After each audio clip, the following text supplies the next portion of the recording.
All right, Craig. I got this one right. I mentally prepared myself. I was like, I got to make sure that I call you Craig. I'm gonna do that. I'm gonna do that. My best. My best effort tonight is not to call you Nick. The over/under line set is about probably 1.5. We'll see what ultimately ends up happening. But we come in live bottom 9, which is not a good sign because when you're at home, Craig, top 9 is what we're going for. But that's not the case tonight. Here we are, kind of a semi not boring, but a kind of an anticlimactic game outside of like one inning. Well, I mean, when you have a game like this where you get so many runs based on single swings of the bat, it doesn't necessarily feel as eventful. Right. Maybe That's a fair way to put it. Yeah. You know, four or five runs are scored off of home runs. It maybe feels a little less eventful. I think the Reds have 3 hits on the game, so 3 definitely hits. doesn't feel great for a Reds fan. But bottom of the ninth coming up, and a chance. That's all you can ask for. It is a chance. Ask for a chance. It is a chance. I don't feel like it's a good chance, but I'll take it. I do think at some point or another, one of these things are going to go our way. It just doesn't seem like Jason Foley's the guy to get it done against. But you know what? I've seen crazier things. Relatively long day for your boy here, so I'm going to do my best to muster up as much energy as I can, but I do need the Reds to help me out a little bit here, just a fraction. Ellie would be a nice start just to get on base. That's all I'm looking for. Chat, right. Like the stream if you haven't already. Much appreciated. Nick is currently watching the world's worst pitching performance in the history of the Dayton Dragons, so congratulations to him. Hope he's having fun. He just tweeted out that the Dragons walked 9 batters in a single inning. So shout out to the Dayton Dragons. Yep. And shout out to Nick for sitting through that. He is a credentialed press member tonight. Wow. Trace. So yeah. It's I don't think you can leave early if you're a press member. I would. That's your Reds MILB. That's your Reds MILB report for this show, presented by Nick Kirby through Craig Sandlin. So shout out to the Dragons. Yep. All right. If you are trying to watch along with us, we're 1-2 on the count to Ellie. That's right. 5, 4, 3, 2, 1 on the pitch clock. Get through there. And Get through there. Ball to the right side. He's out. Oh, they said he was off the bag. Yeah, I want to see that again. I don't know about that. I didn't see him off the bag, but we're up here and don't review it. Why wouldn't you just review it regardless if you're the Tigers? I mean, you're in the. Well, the reason you wouldn't theoretically, just in case you need it again. He kind of did bounce. He did it. jump. Yeah, he did jump. Oh God, Ellie! I guess if you're the Tigers, are you going to burn a challenge on one base runner when you're up 3? You're going to save it for something else. But Ellie has that opportunity to kind of be electric. So I need Ellie to decide he's going to slide a little sooner if he does that. I'd love Candelario to give me a good at bat here. In case you're wondering, they did rule it a single. Yeah, right call. What are you doing? This is what I'm talking about, bro. Like, with all due respect, Craig, I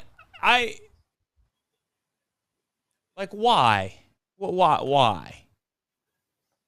I'm glad he's safe, guys. I know I'm not trying to be a hater, but this is the type of stuff that makes me realize, like, I don't know how great of an IQ Ellie's baseball mind is sometimes. Like, unbelievable talent. Like, dude, we're down 3, man. He might be out there. That's why you saved the challenge. I'm challenging that. Challenging it? I would. It's gonna be call stands. I don't know where the tag comes. The tag comes on the chest, right? Yeah, but he kind of holds on. He holds on to him, so I don't know if he comes off the bag or not. But it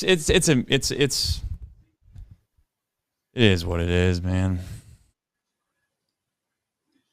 Old man yells at cloud. That's how I feel. I just doesn't seem like it's worth it.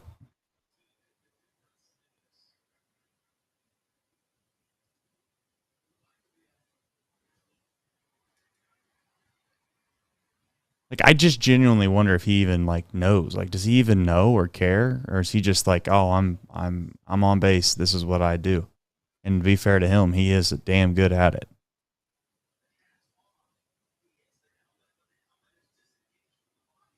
I think he's safe. Call stands at least, right, Craig? Right, maybe. Stand. I haven't seen anything that definitively tells me that he tags Ellie or any part of the. Well, he gets No, his he arm. gets there his from arm that there, angle right there. but you can't see where his mid is underneath that bag at all. That's the thing. Like, it's. Well, the magic of the replay center is that you can stitch together a couple different angles, so you can pause it when the glove hits the Right. arm from that angle and see where his arm is from another angle. So I don't know. My gut is telling me that it's going to stand based on what we've seen, but I think at this point, when it's been going on that long, it's probably just going to stand. I don't know, man. It's close enough to. I think he's out personally.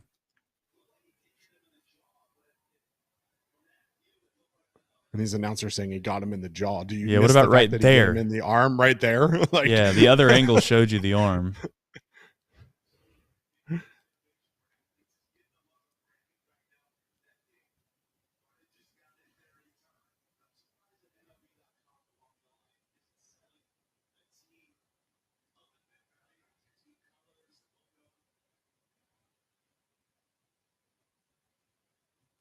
Chat. I mean, at this point, it's got to stand, right? Like, I don't pull up the chat. They probably already ruined it for you. Stands, nice. Just. I don't know. I think it's really hard to try to corral Ellie, right? Like, I feel like you just have to let him play ball regardless. Like, I get your concern about, okay, you're down 3, you got to have the base runners. Let's just try to put together a rally. Where do you draw the line then? Where do you draw the line? Is he supposed? Should he steal third here? Why not? I don't know. Why not steal third here? Might as well. Shit, we're just taking bags out here when it doesn't matter. I mean, I'm not mad at him. I just like, no, I wonder. I just wonder if he'll ever like get to a point where he understands that, you know, like, I know I probably can steal this bag, but it's just not really worth it. Yeah. 95% of the time, it's he makes the right decision because it's not really like a huge weird scenario. And I wouldn't call this a weird scenario, but clearly the Reds don't tell. I will say this, at least if you want to defend him a little bit, clearly the Reds don't do that, because all it would have taken was Calgo to walk over him and just say, "Hey, we're not stealing, like we're not taking bag right now because we're down by 3." This is a good at bat by Candy. This is all I asked.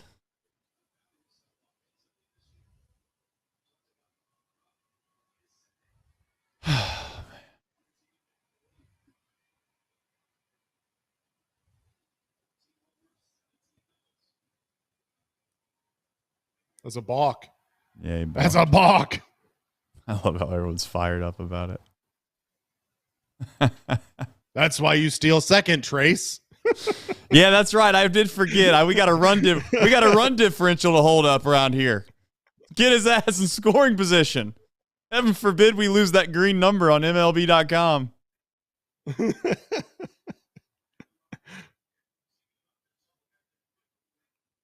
I don't know how you feel about it. It is kind of crazy, and it is 100% a balk. I'm not like mad about it, but this is allegedly a pitch calm issue. Right. Yeah. You got to step off. Balk, which is like, yeah. Yeah. Hey, man, welcome to 2024.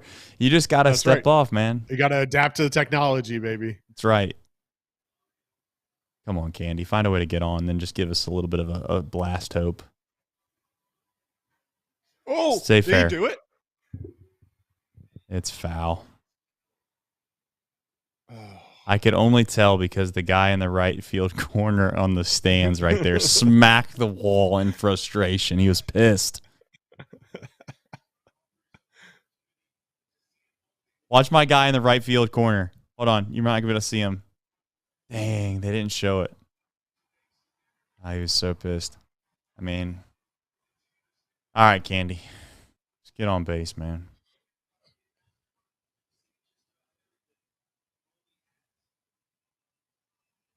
Oh God, right by him.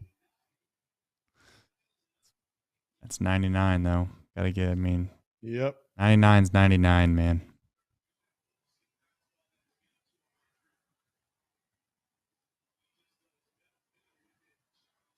I think that was Galileo that said that 99 is 99. Oh, really? The great philosopher. Yeah. Galileo. Galileo. I don't even think that's a real thing. What song is that? That's Bohemian Rhapsody. Yes, but that's not what they say, right? I think so. Is it really? Yeah. Wow. Galileo. I didn't know that. Beelzebub, for Yeah. me, Right. for me. Get through there. Get there, Steer. Do not. He's there. He's there. Okay, boys and girls, let's get it now. Come on. Let's just hit one out of here.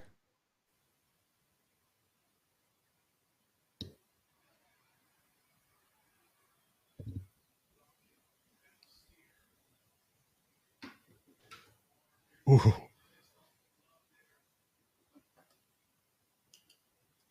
Tell you what, Spencer Steer hitting the ball hard today. He has. Yeah. Good at bats. See, that was 101.3. Oh, that was the pitch. That little hanging breaking ball. I mean, I don't know if there is a pitch for Martini, but if there was one, that's the one I thought it was.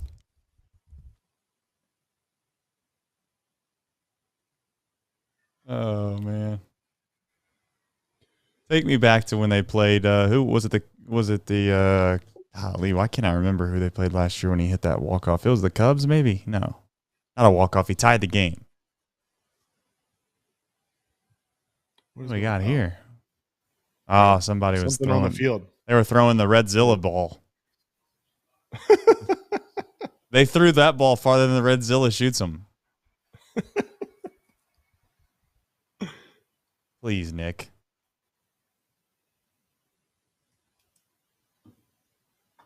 Well, all right. Good eye. I will say that it feels like we're kind of seeing him relatively well. You know, like we don't look out of sorts. I've been holding it in because I didn't want to jinx it, but we're putting some good swings and some good at bats on him.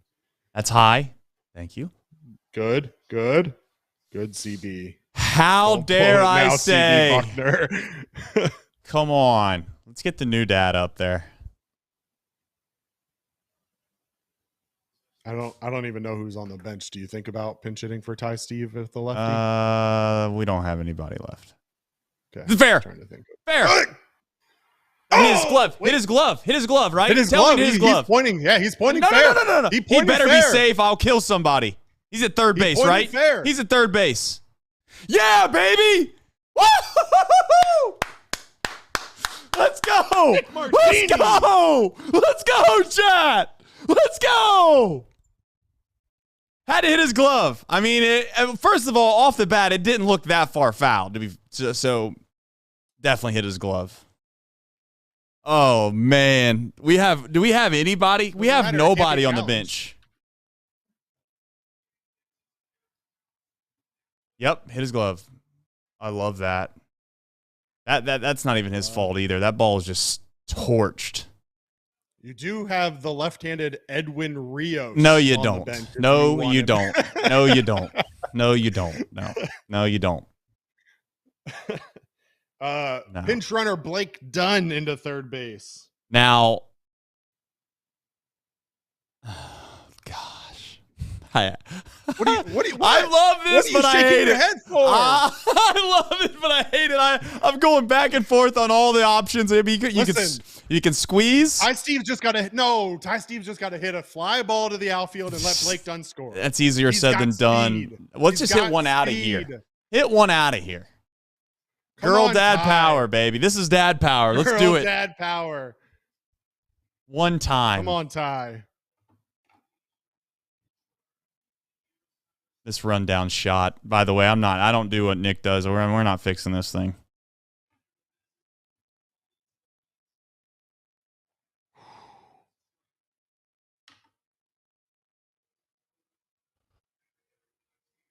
Infield, and Infield you got to see the ball through the infield too. Like, I don't want to go on contact. Come on, Blake. Blake Dunn is fast though. Maybe you do go on contact. Doesn't matter if you don't make contact. Come on, Ty. I don't like that he swung through 2 balls that are not 99 miles an hour. He's not seen a 99 mile an hour pitch yet.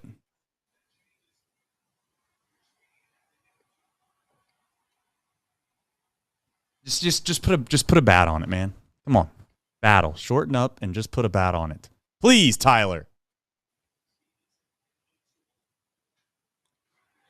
Oh, Safe. he broke. Tell me he's there. You didn't tag him. Oh, I think he might have got him. Do we have a challenge? No. Yeah, we do. Should. Just challenge it. I don't give a damn. Challenge it. It doesn't matter. Just challenge it. You got to challenge it, right? Safe. Come on. Please tell me that this isn't going to be some call stands thing. I think he's safe. I think he's safe. I think he's safe. It's close. You got to challenge it. Give it to me. You have to challenge. That's not a question. You got to challenge. I think he's out. I think he's out. He's out. Oh.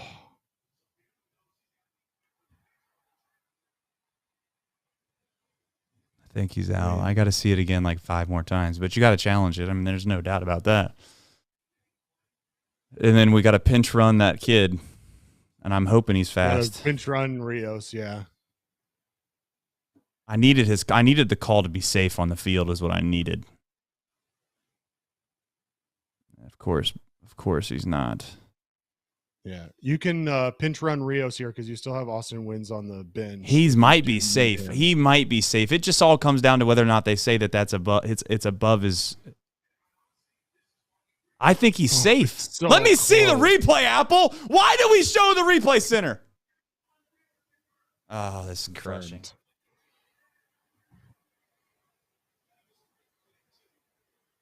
That was fast. I'm not 100%.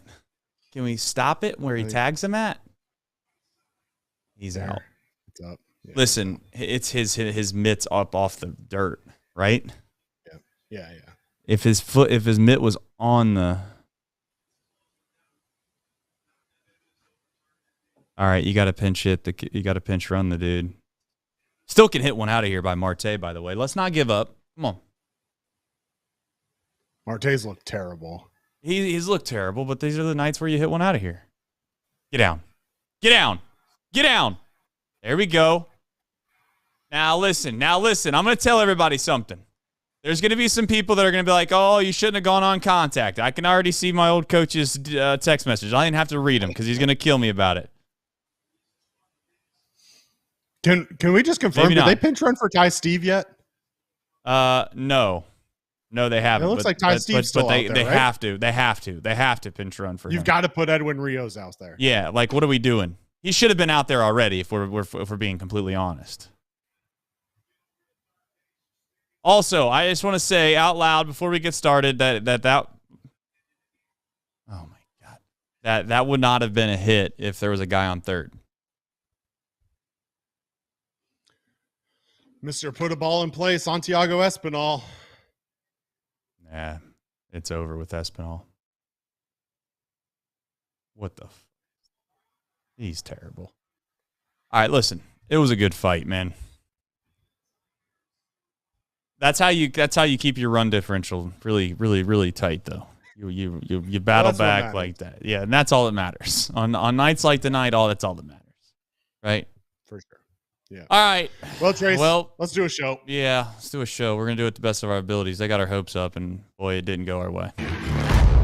High drive, left center field, racing back to the world bourgeois. The Reds are National League Central Division champions. In the air, left center field. Did he? He did! He did! Reds win! Line to the right field. Genius, the first Red ever with 4 home runs in a game.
All right, Craig. Tough loss, if we're being honest. Tough loss. What felt like a loss that wasn't going to sting all that bad, it turns into one that's a little devastating because you thought you had a chance in the ninth. We'll talk about that here in just a moment. I know there's going to be some discourse about perhaps the going on contact.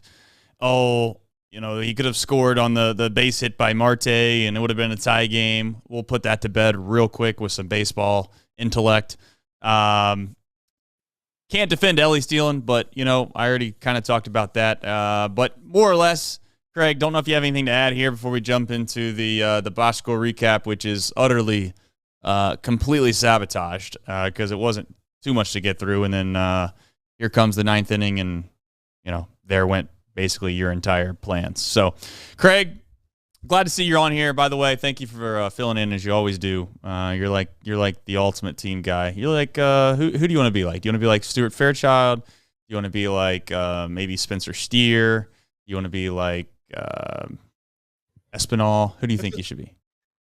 Well, that's a great question. First and foremost, I think I'd like to be known as someone that can fill in the role regardless of what's needed out of me, right? So whether I'm filling in for you and I got to bring a little energy, whether I'm filling in for Nick and I got to bring the data and the stats, I like to be a little well-rounded, right? So no offense to Stuart Fairchild.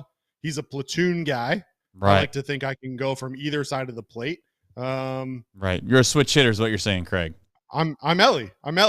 Okay. I think that's really what it comes down to is I'm Ellie De La Cruz, and that no matter what happens, you want him in your lineup.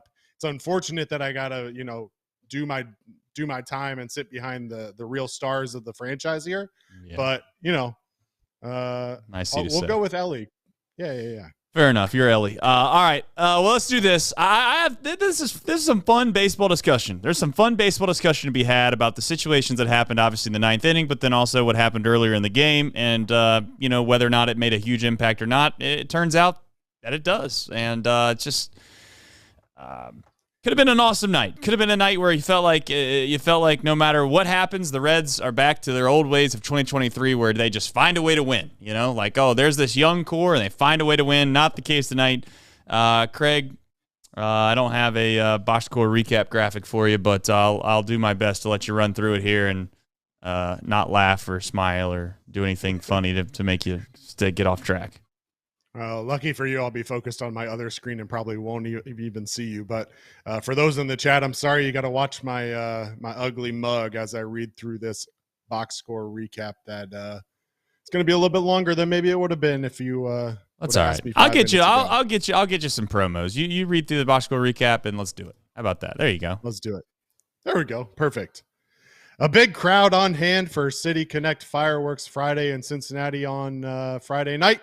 The Reds start a big 10-game homestand welcoming the Detroit Tigers for the first of 3 games.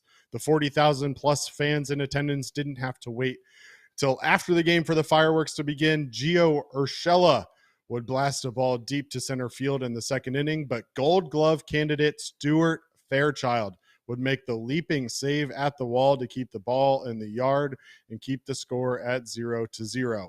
However, Parker Meadows, in his first plate appearance since being recalled by the Tigers earlier in the day, blasts a solo shot to deep right field to put the Tigers on the board in the third. After retiring Ryan Kreidler and Matt Vierling, Carson Spiers would leave a fastball down and in to left-handed Colt Keith, who blasts the pitch deep to right for a solo shot of his own, and it was 2-0 Tigers. The game would go into a brief rain delay before the start of the fourth inning. Spiers returned to the mound following the 26-minute wait. He allowed a leadoff single to Wenzel Perez, but would get out of the inning without any damage. In the fifth, Spiers would allow a single to Matt Vierling, followed by Colt Keith's second home run of the game. Spiers would then load the bases, and that would do it for his day. David Bell would turn to Buck Farmer, who came in and struck out Gio Urshela to escape the bases-loaded jam with the score stuck 4-0 Tigers. Carson Spiers' line on the day, 4 2/3 innings pitched, 8 hits, 4 earned runs, 2 walks, 3 strikeouts, and 3 home runs. The Reds would get one back in the bottom of the inning as Spencer Steer sends his 12th home run of the season deep to left field into the upper deck bleachers. After Olson struck out the first two Reds of the sixth, Jonathan India would work a full count single into right field. That would extend India's on-base streak to 16 games. Ellie would then walk, and Jeimer Candelario would hit a ball to the gap between short and third. Kreidler would make the throw to first, but it was too late. The ball got away from Urshela, allowing India to score on the play. A.J. Hinch would go to his bullpen and bring in Will Vest. Spencer Steer would line sharply to right field, but it hung up just long enough to be caught and end the Reds' threat. The score stood 4-2 Tigers. The final stat line for the bright young Tigers starter: 5 2/3 innings, 3 hits, 2 runs, only one of them earned, 2 walks, and 8 strikeouts. The Tigers added a solo home run off the bat of Riley Green in the 7th, and then the Reds made the game interesting in the 9th. Ellie De La Cruz would start the action with a single. After stealing second base and being balked to third, Spencer Steer would drive him in on a base hit to the left side of the infield. Nick Martini would then rip a triple down the first base line off the first baseman's glove, scoring Spencer Steer to make the score 5-4. Blake Dunn would come in to pinch run, and Tyler Stevenson would hit a ground ball to third baseman Matt Vierling, who would cut down Dunn at the plate.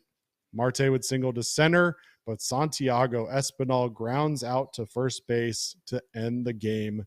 The Reds fall on the season to 42-46.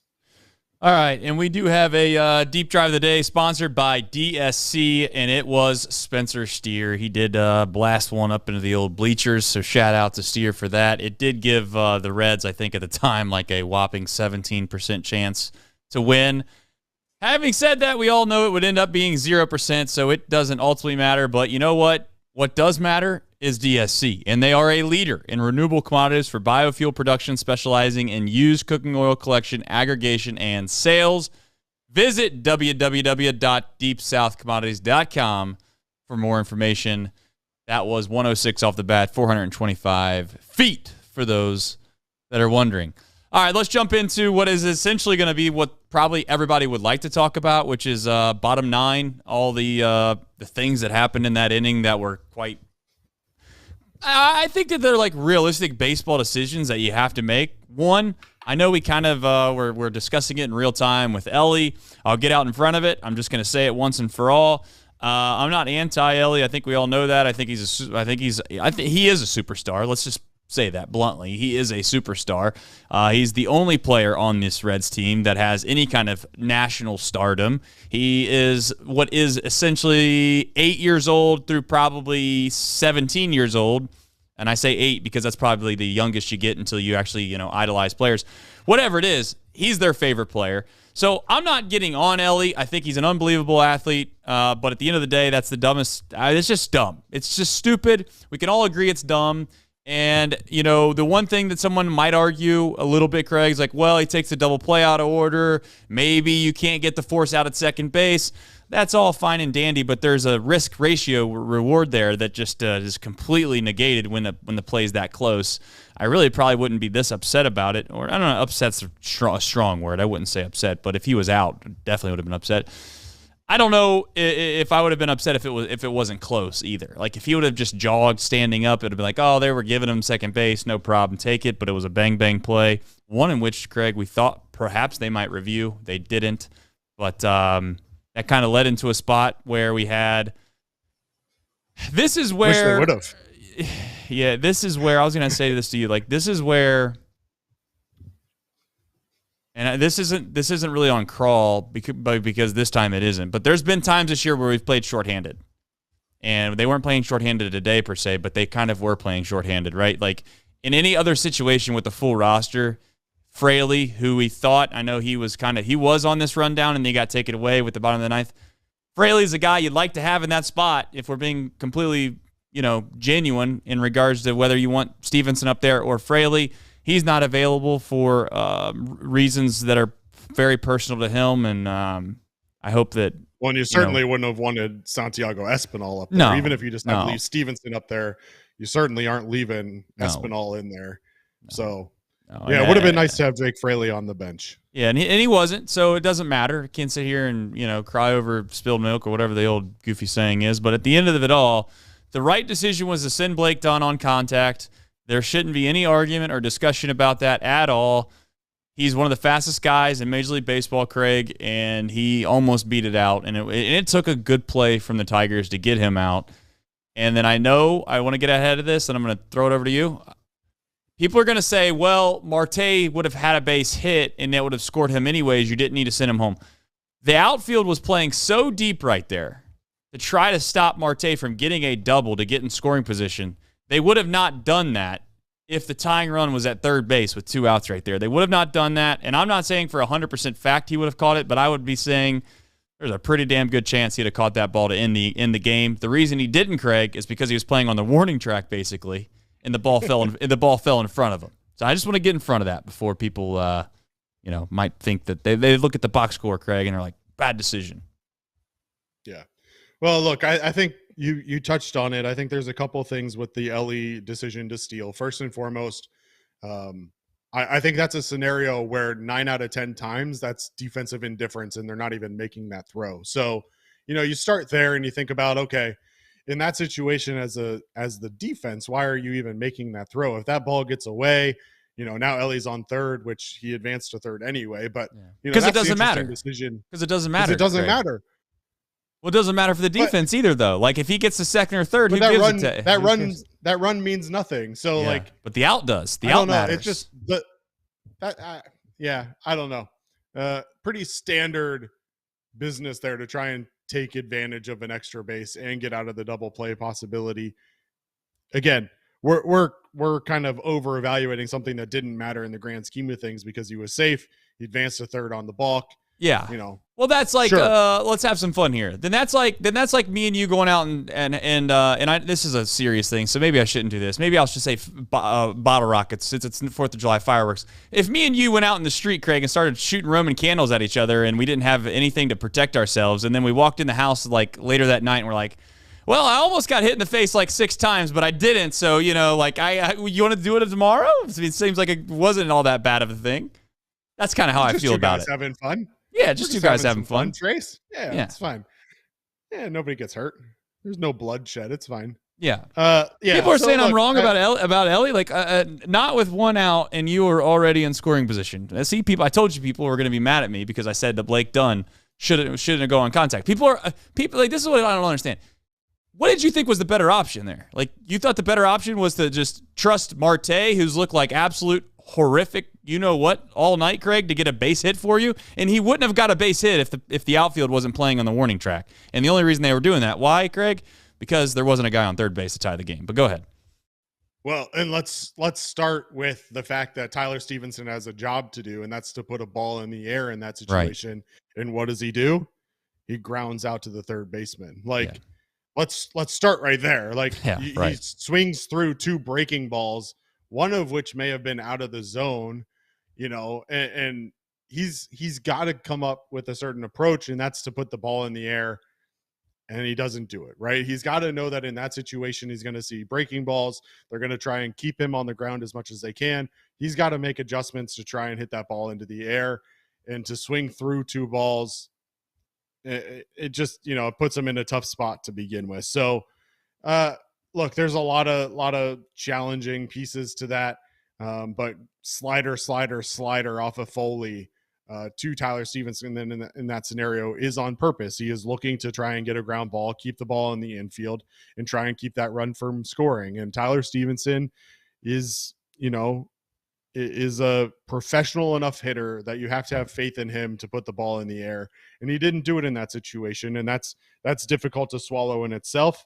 At the end of the day, that ball's in the gap. Vierling's got to make a good play on it in order to get Blake Dunn. There's so many things that can go wrong in that scenario that I don't hate Blake Dunn breaking on the play. Certainly for everybody in this chat and you and I can agree that hindsight is 2020, and 100%. Who knows? Maybe does he score on that line drive from Marte, even if the infield or the outfield is playing in more and they catch that ball? Does he try to tag up there and score? No, the game's over. Maybe. The game's over because they'd have thrown Stevenson out at first base if he doesn't go, and the game's over. It's irrelevant. Yeah, so I mean, you're basically relying on Marte, and this is what I'm trying to get at. Marte has not looked good all game. It'd be one thing if Marte was steer all game long, put the ball in play, and he hit the ball hard. Yeah. Marte did not look like that. So you're relying on Marte to get a 2-out base hit to tie the game, or are you saying, you know what, I'm taking my fastest guy and I'm going to make them make the play, you know? And I think that I'm not saying the contact play is always the right decision, Craig, but I think in that spot it seemed like it was. And I mean, if you want to jump on this, like I put in the chat there to start the show off, I said if Dunn is called safe, would the call have stood? Like would they have had enough to overturn it? That's how close the play was. I don't care. People are going to be like, well, they said that they confirmed the out call. Okay, again, it's easy to say you're going to confirm the out call or the play stands in a spot where you don't have to change the call. But if you had to change the call, would they have made the decision to change it? 48% said yes, 52% said no. I mean, those are tight margins. So to sit here and act like it was a no-brainer decision, either way, is kind of wild. Yeah, my gut is telling me that the Cincinnati bias might be coming out on that poll a little bit. I think you and I watching it, and as the replays were showing multiple times, we kind of waffled a little bit. We went back and forth, but I think ultimately the replays showed definitively that he was out. The thing, you know, again, I don't know. You can second guess so many plays over the course of a baseball game. I don't know. I just tough call. It's a tough call, and look, you're not going to read the ball off the bat and then make the decision, right? So you either have to be going, yep, or you have to hope that your batter puts the ball in the air. Right. And the biggest thing for me is that Tyler Stevenson did not put the ball in the air. So, look, at the end of the day, we're talking about a ninth inning that brought this game a lot closer, but you know, the Detroit Tigers bats came alive tonight and the ball was flying out. The Reds didn't get quite the boost from the bats that the Tigers did. I don't know. I mean, it was you're talking about Marte, a dribbler out in front of the catcher in the third inning, and then he struck out twice. Like he hadn't put great swings on the ball. I think you have to, in that moment, you have to sell out, and you probably have to try to do everything you can to tie up that ball game. And in that moment with Blake Dunn at third base, yep, I think you just have to bite it and say, look, this is one of the fastest, if not the fastest guys in the major leagues. Definitely not the fastest. He's one of the fastest in the major leagues. And if he gets a ball on the ground, you're going to have an opportunity to force the Tigers to make a play. And that's really what it's about. It's not about the fact that he's going to score on a ground ball or do whatever. He's going to force the Tigers to have to make a play. And so he did that. He forced the Tigers to make a play. Matt Vierling made a good play, and they cut him down at the plate. But I think it's probably, in hindsight, the right decision in that moment, because if nothing else, you've got momentum going, and that momentum dies if you just have Tyler Stevenson ground out on a weak ball anyway. So either way, who knows what happens? And I don't know. I think most managers would put the run on contact on in that scenario. Yeah, he came in the game for really one reason, and the reason was to tag up on a fly ball, and the other reason was to go on contact and hopefully make the Tigers make a play. Like, you can't be hindsight 2020 every single time. Like, the other thing I'll say is, like, if Buck Farmer tonight, not on the rundown, no one's ever going to utter a single thing about Buck Farmer tonight. This just goes to show, like, how it is post-game shows. Hey, we can be very reactionary, but let's face it, like, Buck Farmer gives up a double,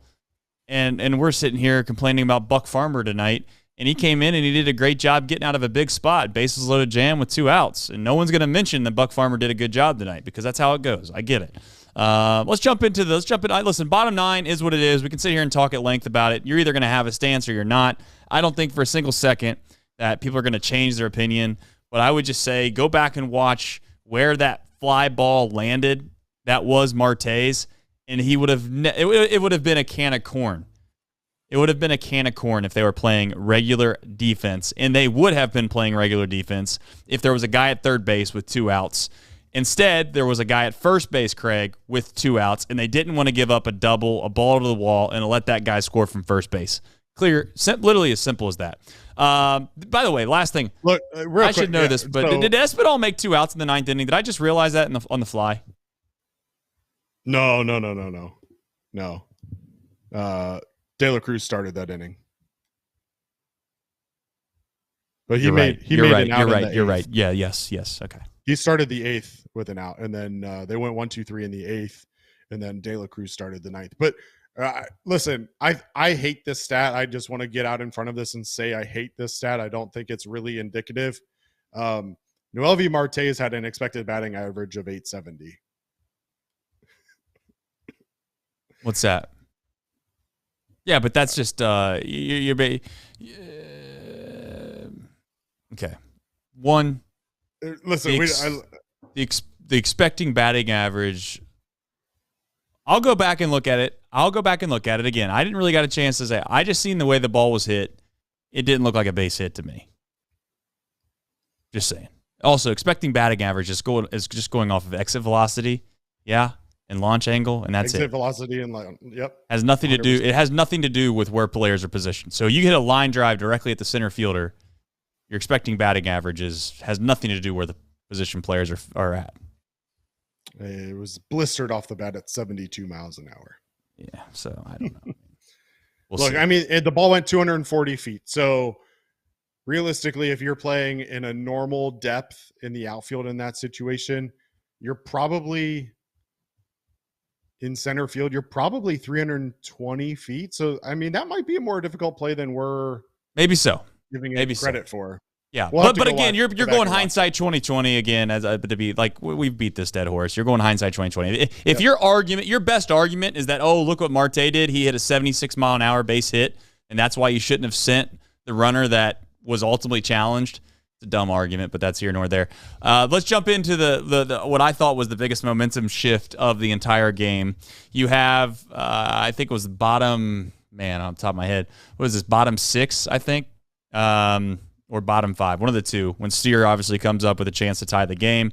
It's 4-2 at the time. He laces a line drive to right field that, you got to give analytics credit in regards to positioning. So I'm just assuming that the Tigers analytic department had either Steer and or the pitcher that they had on the mound at that time. They had them positioned, their right fielder positioned in the perfect spot, because that ball, I don't know what the expected batting average of that ball was, but it seems like it should have been damn near 1,000. But it wasn't, and it was caught, and then you build a little momentum because India obviously takes the play at home. He scores, but more importantly, I think that the kind of the air got let out of the building a little bit, or the tire, whatever term you would like to use. Suter comes in and gives up that home run, and it kind of feels like we just worked hard to kind of get ourselves back in this, and then you lose it just like that. So ultimately, it was the difference, to be honest, in a little bit of a weird way. Yeah, big swing there in a matter of 6 pitches. Let's talk about Spencer Steer just in general. I mean, obviously we can talk about that at bat specifically. We can talk about a lot. But his last 3 at bats, 106.1 off the bat, 102.4 off the bat, 101.3 off the bat. Like, Spencer Steer is seeing the ball very well right now.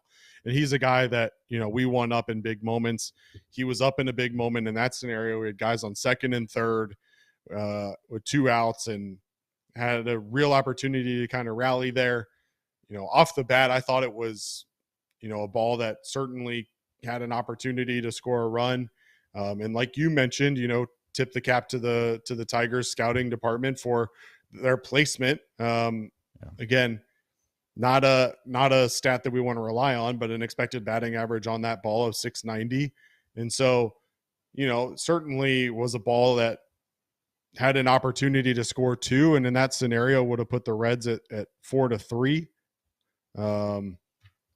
So yeah, and then you turn around and Brent Suter goes out there and he gives up a home run to Riley Green, a moonshot, and really changed things. And I was honestly ready to write in the box score recap as I was reading. I was ready to say, and the Reds responded by going out in order in the last 3 innings, 9 straight batters retired Right. to end it, because the 7th and 8th, they went 1, 2, 3 in each inning. So now I was ready for that 9th to be kind of a continued letdown. Glad that they fought back in the 9th, but yeah, that Spencer Steer swing really had an opportunity to change this outcome, I felt like, and unfortunate that it didn't land. Yeah, I mean, there's just certain moments of the game where you can call it pure luck or you can call it just fortunate breaks. But the one thing I want to add to this that we would never say, and this is where I hope I get some street credit, because I try to be as fair as possible when I watch a game, and I don't try to put the blinders on of being a Reds fan, this, that, and the other from time to time. I want to. Ellie struck out. Ellie struck out 100%. It wasn't even close. The guy misses an easy breaking ball at the top of the zone. He misses it. That allows Ellie to walk. That started the whole rally in and of itself, or that extended the rally, I should say. And that allowed Candelario to come up and get what essentially was the infield hit that allowed India to score. It then gave Steer the opportunity to hit a line drive to right field. If it was the roles were reversed and the Reds were on the side of the call that caused kind of the domino effect of a rally starting, we would have been all over it. There would have been screenshots of the call. There would have been people talking about the umpire report the next day. I would just say the Reds caught a break. They capitalized on it a little bit, but then they ultimately kind of let it go right back to the wayside. That next inning was Suter, and give Suter credit, though. Like, I'm not here to just kill Suter. He clearly, at this point, Craig, is the bottom man on the totem pole when it comes to this bullpen. But the truth of the matter is that tonight he did an okay job, an admirable job. He went out there and threw multiple innings, saved the bullpen. Clearly, David Bell decided, Craig, that tonight probably not an opportunity for us to, win. I know people hate when I say that, or hate when we say that. He's not punting the game per se, but he's not going to risk the opportunity of winning tomorrow's game or Sunday's game because he was trying to come back from a 4-run deficit when the win probabilities say it's 12%. So I love it. And shout out to Suter for getting through those innings and gave them a chance at the end, I guess. Yeah, well, you had a guy in Buck Farmer who hadn't thrown since Sunday, and it was an opportunity for him to come in and get a couple innings. And then, yeah, like you said, Brent Suter hadn't thrown since Saturday, so he was super fresh. He came in, he ate 3 innings for you in a scenario that really could have put your bullpen in a tough position after Carson Spiers only goes 4 2/3. So, Suter coming in and eating 3 innings is big for this bullpen as they look for this weekend, and they're going to have to perform pretty well because we've got a couple tough matchups, and we'll talk about it later on. But you've got Hunter Green going tomorrow, and may need the bullpen some more. So, right. Suter coming in, going 3 innings, only giving up the 1 run. It is interesting. We talked about it on the show yesterday. Overall, in the month of June, like, Suter's numbers are not terrible. He's given up 4 earned runs and 13 2/3 innings pitched, so 2.63 ERA. But he's now allowed at least 1 run in 3 of his last 5 outings, which is not something that you really are looking for out of your bullpen arms, obviously. You have to trust your bullpen to be able to hold a lead or keep the score where it is. And so, he gave up that home run, that leadoff home run in the 7th, but felt like he settled in pretty well after the 7th. He obviously got the single in the 8th that he gave up, but other than that, no real damage. And so picked up a couple strikeouts, looked decent, I felt like, once he settled in.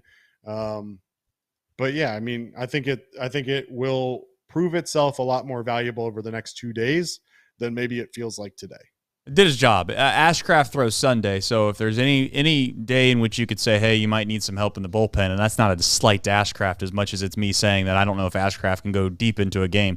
I'm saying that out loud, knowing probably on Sunday he'll throw like 8 innings of scoreless baseball or something, and if he does, like I said, I'll be more than happy to be wrong about it. All right, real quick, we usually obviously have Nick do the perfect script for the Game Time folks. The Game Time ad read via the perfect script is going to come in the podcast along with the Reds MILB report. So as always, please download, rate, review if you've not already the podcast. Nick is going to do the podcast each night. I know he is up in the Lake County Captains baseball game with the Dayton Dragons in town. He's going to those games for the next few nights. So he will not be back until later. What would it be? I guess Sunday, I think. I don't know. Regardless, we'll figure that out when time is right. So shout out to the Game Time app. If you need tickets, download the Game Time app. Use the code CINCY, CINCY. Get $20 off your first purchase. As always, if you need some help, struggling in any way, mantherapy.org is a good place to start and go. If you feel like you're in a really, really tough spot, you need some immediate help, call 988, text 988, and do whatever it is that you need to do. Life is better with you in it. Listen, I think that the guy that's kind of gotten off the hook a little bit in this whole situation with the ninth inning comeback is going to be Carson Spiers, but we all expected Spiers to kind of have this regression game, I guess, and I don't mean to say it, that bluntly, but, he's not this good. He's just not. I mean, you can say whatever you want about him. I've enjoyed the fact that he's been this successful so far, but he was not going to stay at that pace all season long. You expected something like this to happen. And at least, if nothing else, I would say they at least had to earn the runs that they gave. He didn't really give them up. Like, he gave them up in the sense that they hit the ball hard, but he wasn't out there like walking guys, hitting guys all over the place. He just, quite frankly, got hit hard. And I don't want to say it's, that happens sometimes in baseball, but it does. And I'm not giving up on Carson Spiers one iota. We're going to need him and Graham Ashcraft, for that matter, to kind of carry us. And I say carry us, make sure that they're not horrifically bad. Down what I would say, the next basically month here. Hopefully we can kind of get some guys back. Lodolo, we need him back at some point. So we shall see. Anything else to add from Spiers' outing that you noticed? Well, look, this is a guy that's coming off of 2 straight wins. He had gone 6+ innings in each of his last 3 starts with 1 walk or less. Both of those stats ended tonight, obviously. He gave up 1 home run over his first 42 1/3 innings pitch. So this is like very abnormal for what we've seen out of Carson Spiers so far this year.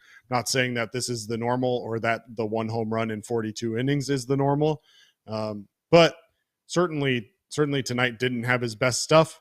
And, I think one of the things that we have to continue to do is continue to look at, decisions that are made by managers and stuff like that. And I felt like he probably could have been pulled earlier, but again, you've got to worry about your bullpen, got to worry about what to do there. So, you have an opportunity with the rain delay to maybe take him out early. Certainly the 5th inning did not go very well for him, but it didn't go well quickly. Like, he struck out the first 2 guys, and then next thing you know, 2 batters later, he's down 4-0. So it went downhill quickly. David Bell, made his move. All that I think we can do is hope that he bounces back for his next start, and we need him. I think Nick Lodolo will be back, though, and so it'll be interesting to see if Carson Spiers makes his next start or what his role looks like moving forward, because this might have been his last audition before Nick Lodolo comes back, and they're going to have to make a decision. Is Nick Lodolo going to go into his spot, or is he going to go into Graham Ashcraft's spot? And both of them had looked pretty good in the recent stretch. So now it might come down to tonight's outing versus what Graham Ashcraft does on Sunday for the Reds to decide what to do with Nick Lodolo. Might be a crazy idea, and one in which I'm not saying is the right one by any stretch of the imagination, but certainly I have an idea, and that idea would be to give a semi opener kind of status to both of them and let them both pitch on the same day if you have a 5th starter. Like, that way you can kind of keep them both in the rotation to a certain extent, keep them both fresh, and see how it goes, at least for an outing or 2. I would start Spiers and then come in with Ashcraft, because Ashcraft kind of feels like he has more of like a hard reliever type stuff. But again, I know that that's not like a simple, I don't want to say it's just not a traditional formula, so I don't expect them to do that, but I think it would be cool if they tried it. I'll just leave it at that. And they could find a way to get rid of somebody on the back end of the bullpen, and I'm not trying to kill Suter, but And I know Suter doesn't have options. So I don't know what they would ultimately do. I know that there's some guys that you could make the argument that, you could move on from as well. But we'll see. Maybe they won't do that. Maybe they want to keep them both as starters, so they'll send someone to AAA. But that was ultimately the real issue tonight. Spiers got hit hard. And kudos to the Tigers. The Tigers outplayed the Reds too. Like I don't want to let that be lost either. Like there's nights where you feel like you should have won. You outplayed a team and you should have won. Tonight's not that night. Tonight's not that right night for the Reds. It kind of felt like that was the way it was when they were on that long losing skid, Craig, where they could not find a way to win a baseball game at all. Even when they started to play teams that you felt like they outplayed them, they still lost. Tonight wasn't that night. All right, to moving into who, what, when, where, and why. You got something to add? Go ahead. Real quick. Yeah, just real quick. My gut is telling me that Carson Spiers will be optioned down to AAA tomorrow. They'll either bring up Alex Young or Yosver Zulueta, most likely, because ultimately you've got this 10-game home stretch. But if Nick Lodolo is on pace to start on the 9th, as has been reported, then you're not going to need him before the All-Star break. And so you'll probably option him down, let him make a start down in the minor leagues before the All-Star break, and then go into the All-Star break and make a decision on what to do after that. Because then you'll be able to line up your rotation how you want to line it up based on what decision you make with Ashcraft and Spiers. But at least for now, you send him down, let Lodolo make his start on the 9th, let Ashcraft make his next start on Sunday, and then another start before the All-Star break. And then you're set up for after the All-Star break to make whatever decision you want for your roster moving forward. It's fair. Yeah, you're probably right. Because, ultimately, they take as many guys as possible that you might actually end up using. So we'll see. All right, speaking of using some guys, I don't know if the Tigers ever actually made a decision on the who, what, when, where, and why, but the Reds have Hunter Green going tomorrow, 5-4 with a 3.7 ERA. They're going to play tomorrow at 4:10, a little kind of an afternoon game on Bally Sports, Ohio. Back to the old Bally Sports. So Sadak and what I would assume is Barry Larkin, the Hall of Famer. I'm guessing they'll be both of those guys will be back in the booth. Long gone is the Apple Plus TV Plus thingamajigger that we got to go run through tonight, which ultimately, usually I like those broadcasts. Tonight wasn't their best. But we'll be back better than ever tomorrow. Me and Craig will be live in the 9th inning. And we'll see. I don't know, Craig, if they put out finally who the Tigers starter is going to be, but I just want to get to one thing here before we kind of lose sidetrack of the thoughts of this whole situation. Let's face it, the Reds went into New York. They did something nobody really expected them to do. Does that automatically mean that they can kind of lose a game here or there and it's no big deal? Of course not. We all know that they all matter. Every single game matters. At the end of the year, there's no doubt in my mind that this is going to be like a 2 or 3 game situation at the end of the season at worst case scenario for the Reds. I could be off. I could be wrong. But I would suspect the way the National League is and how bad it is, quite frankly, how bad it is, because I don't know how good the Reds are, but I know the rest of the league is not that good. So it's going to come down to a couple baseball games, whether they're in the playoffs or not. So they all matter, 100%. But we also know that we can't expect them to win every single damn game going forward throughout the remainder of the year. Tomorrow, I don't want to say is a must-win, but tomorrow is a big opportunity. And it's an opportunity, one, where you don't know who the starter is going to be on the other side.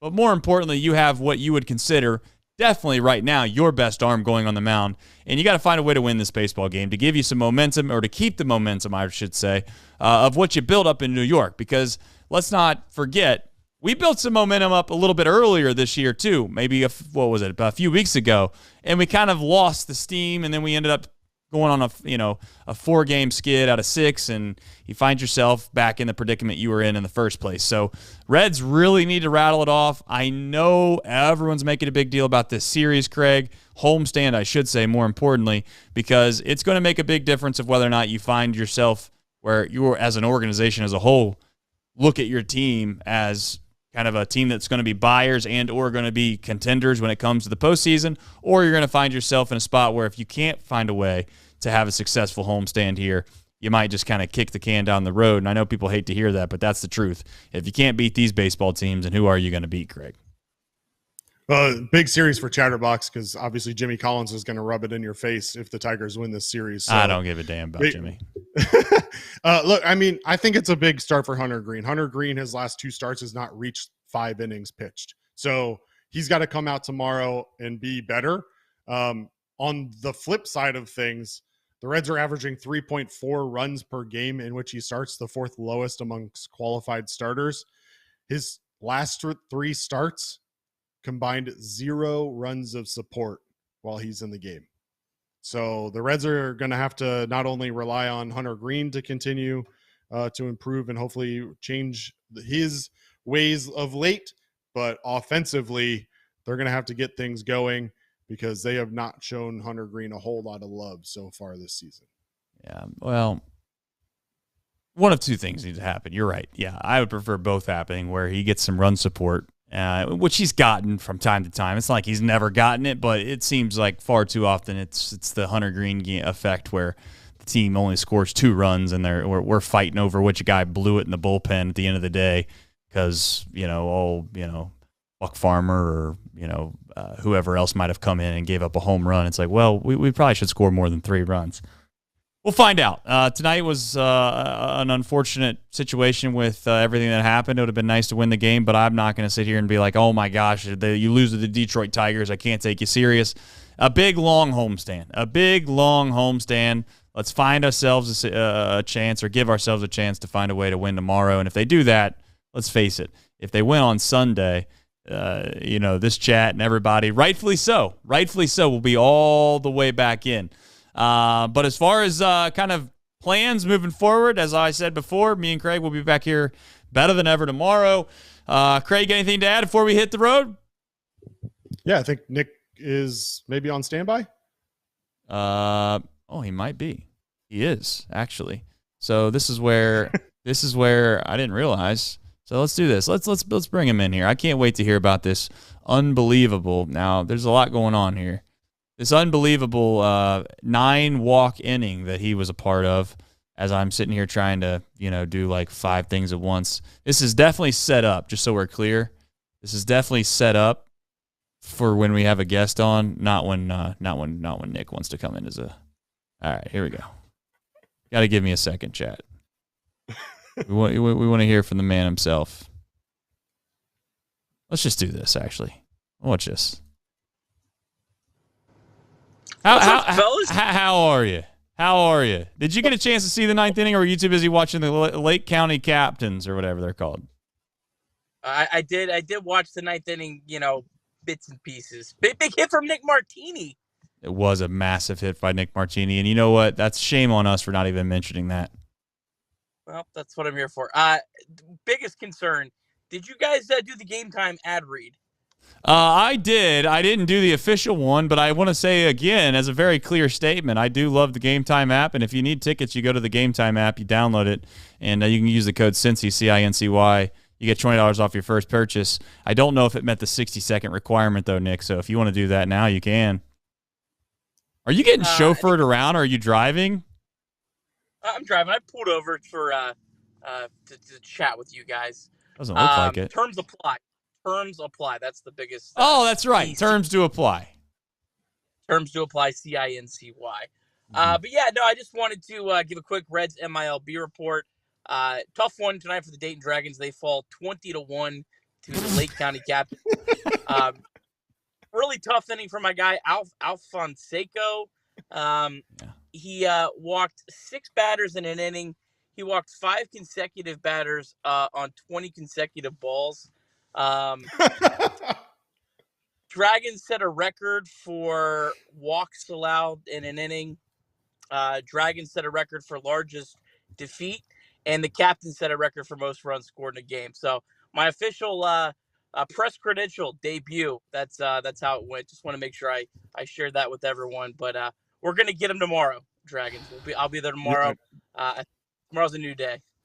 Well, I hope so. I mean, it can't get a whole lot worse. Now, I got to get rid of this. There's a lot going on here. There we go. In regards to the 9th, you obviously seen most of it. You got anything that you want to add here that we haven't already beat with a dead? We basically have beaten the dead horse with the whole situation of done going, done not going, whether or not Marte's ball would have been a hit, whether or not it was an idiotic move for Ellie to steal second base, which I say it was. But anything that you want to add on that front before we get back to our merry way? I think you guys nailed it. I agree. I don't think Ellie should steal there. I think that was a pretty bad decision. Blake Dunn has to run there. Every single manager in the entire sport, if they're pinch running, their fast runner is running on contact there. No one says a word if the throws an inch offline and he's safe. So, yeah, I agree. Pretty bad. I think you guys nailed it. All right. Well, I'm glad we nailed it. We haven't nailed a whole lot. There's a lot of people in the chat that are pissed off at us, which, I personally think if Tyler Stevenson did his job, the chat would love us tonight. But I could be wrong. But, that's how it goes. That's how it goes. You stay safe. It does look like you're pulled off the side of the road. I thought you were fibbing us there for a minute.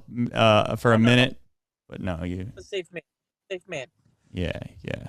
You look like you had a blast. I hope you enjoy the game tomorrow as much as you did today, and I'm very, very much glad. You didn't ruin the credentials, did you? You didn't go in there and make a fool of yourself or anything like that? I don't think so. We'll see. I still got another day to get through. So. All right. Yeah, All right. Number fair one enough. rule: no cheering in the press box, Nick. But if the game goes tomorrow like it went today, you may never be invited back. So let's try to change things. It was so bad that the Lake County Captains fans, now they were all sticking around because it was fireworks at the end.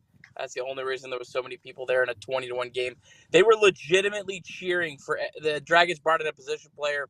He literally was throwing like 55 miles an hour. And every time he threw a strike, they would like full out cheer, the loudest cheer the entire night. And when the young man Contreras got out of the inning, they got a standing ovation. It was pretty cool. If you're going to lose historically, baby. Something that kid will probably remember the rest of his life. He'll be telling his grandkids about how he's getting a standing ovation walking off the mound in a minor league baseball game. So there's that. So shout out to those guys. All right, so Reds MILB will be on the podcast, and essentially all the normal things will be on the podcast. We'll be back tomorrow, as I said, me and Craig. You will be back when? Sunday. 9 p.m. Sunday at 9. We'll be back. Or I should say not we will be back. Nick will be back. Craig will be back tomorrow. I am just going to say this once and for all. I know these guys, I'm making them get out of here. They don't have a choice this time. I'm just going to tell you right now, I'm going to hit the outro. We're going to have a little serious talk. All right, chat? We're going to have a little serious talk. Because at the end of the day, we're all Reds fans. Yeah, all right? It's hard to have a serious conversation when my cat's in the background, but that's here nor there. Listen, the Reds just lost tonight. I'm not downplaying it. I want them to win. Okay? Yeah, but they got beat. Straight up. Fair and square. This wasn't like, oh, the Reds played better and then all of a sudden they just stole it from them at the end. No. They were dominated. And they had an opportunity at the end of the game. And you know what? Can we at least just for a single second just say, you know what? That Tigers kid made a pretty good play. He ranged to his right, made a pretty strong throw to home. The catcher caught it, made a pretty good tag. Barely got the fastest guy on the team outside of Ellie De La Cruz. Damn it. We'll wake up tomorrow and we'll shove it. Hopefully Hunter Green does that. And if we do, you'll be back, just as I will, better than ever tomorrow. So go Reds, enjoy the rest of your night, and we'll see you tomorrow. Take care, everybody.